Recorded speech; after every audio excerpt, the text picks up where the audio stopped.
Diplomacy को प्रारंभ में देश की फॉरेन पॉलिसी तक ही लिमिट किया जाता था। बेसिकली डिप्लोमेसी को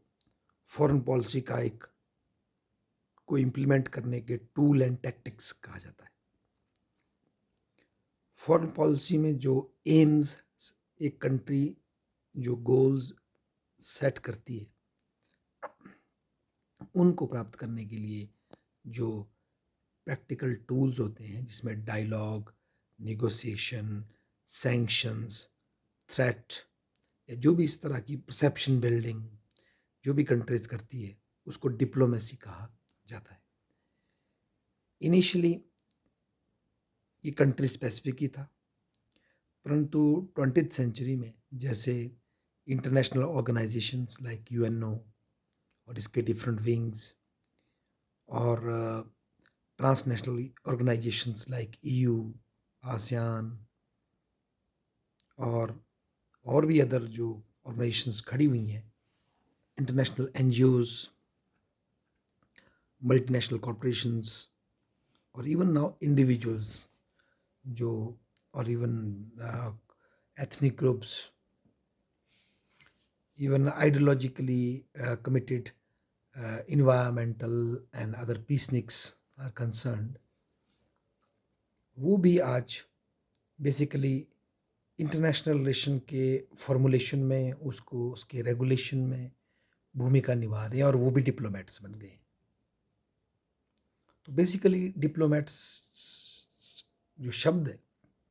उसको करने वाले जो लोग हैं, जो प्रोफेशन है डिप्लोमेट्स का, वो वाइडन हो गया। वो कोई देश स्पेसिफिक का बंदा ही नहीं रह गया। हाँ, देश स्पेसिफिक व्यक्ति आज भी हैं, भारत के, चाइना के या अमेरिका के राजदूत आज भी हैं, परंतु अब केवल वही फॉरेन पॉलिसी के लिए डिप्लोमेसी नहीं कर रहे, बल्कि जो ये ट्रांसनेशनल एक्टर्स आ गए हैं, ऑर्गेनाइजेशंस आ गई हैं, ये भी इंटरनेशनल रिलेशंस में डिप्लोमेसी में इंडल्ज होती हैं, बल्कि उसके एजेंडा को शेप भी करती हैं और उसे ट्रांसफॉर्म भी होती है। तो यही कारण है, जब आज हम डिप्लोमेसी पढ़ते हैं और उसके टाइप्स को देखते हैं, तो आपको track 1, track 2, track 3, track 4, track 5, track 6, track 7, track 8, track 9 तक हम ये बात करते हैं। क्योंकि ट्रैक 1 टिपिकली दिखाता है आपकी ट्रेडिशनल सेंस ऑफ डिप्लोमेसी को, जिसमें स्टेट्स के ऑफिशियल डिप्लोमेट्स काम करते हैं, नेगोशिएशन करते हैं, डायलॉग करते हैं आपस में और अपनी फॉरेन पॉलिसीज़ के इश्यूज़ को एक दूसरे के सामने पेश करते हैं और एक सोल्यूशन और रेजोल्यूशन के लिए प्रयास करते हैं। ट्रैक 2 दिखाता है सिविल सोसाइटी और नॉन गवर्नमेंटल जो ऑर्गेनाइजेशंस है कंट्रीज़ की, उनके इंटरेक्शन से किस तरह से दो कंट्रीज़ के बीच में ट्रस्ट बिल्ड करके उनकी उसकी करके उनको उनकी जो डिप्लोमेसी है वो फॉरेन पॉलिसी के कॉमन गोल्स पर पहुंचने का प्रयास करती है। तो वो ट्रैक 2 हो जाता है। ट्रैक 3 में जैसे हम देखते हैं बिजनेस ऑफिशियल्स इन्वॉल्व होते हैं दोनों कंट्रीज़ के,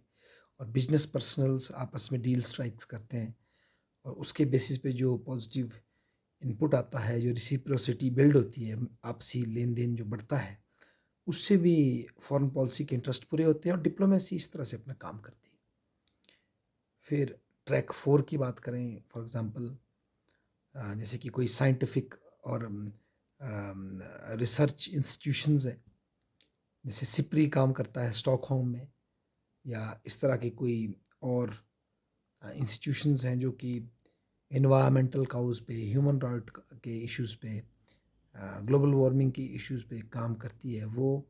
बेसिकली एजेंडा को फॉर्मुलेट करती है, सेट करती है और कंट्रीज से उस विषय पे कमिटमेंट मांगती है। और इससे भी डिप्लोमेसी ये नॉन स्टेट एक्टर करते हैं, इससे कोई कंट्रीज बच नहीं सकती और उनकी उनकी डिप्लोमेसी भी प्रभावित होती है और उनकी फॉरेन पॉलिसी भी प्रभावित होती है। इसी तरह से आगे और ट्रैक्स हैं, मैं हो सकता है उनकी एग्जैक्ट व्याख्या भूल रहा हूँ।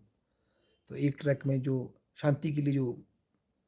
व्यक्ति काम कर रहे हैं वो आते हैं, जो कि ऑर्गेनाइजेशंस पीस बिल्डिंग के लिए काम करती है। और अब तो लेटेस्ट ट्रैक 9 में मीडिया और जो ये कम्युनिकेशन के जो मीडियम हैं, जिनके माध्यम से ट्रस्ट बिल्ड होता है कंट्रीज़ के बीच में, उसको डाल दिया गया है लेटेस्ट। और ठीक भी है, जैसे कि आजकल हम देखते हैं पाकिस्तान, इंडिया के बीच में जो ये यूट्यूब चैनल्स के माध्यम से जो उनकी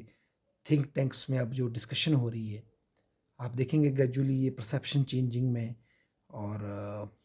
इसके माध्यम से जो इंटरेक्शन हो रही है, डिप्लोमेटिक टाइज़ खड़े हो रहे हैं, ये ग्रेजुअली फॉरेन पॉलिसी के ट्रांसफॉर्मेशन में भी भूमिका निभाएँगे। तो बेसिकली आज की डिप्लोमेसी में कोई एक देश एक पर्टिकुलर प्रोफेशनल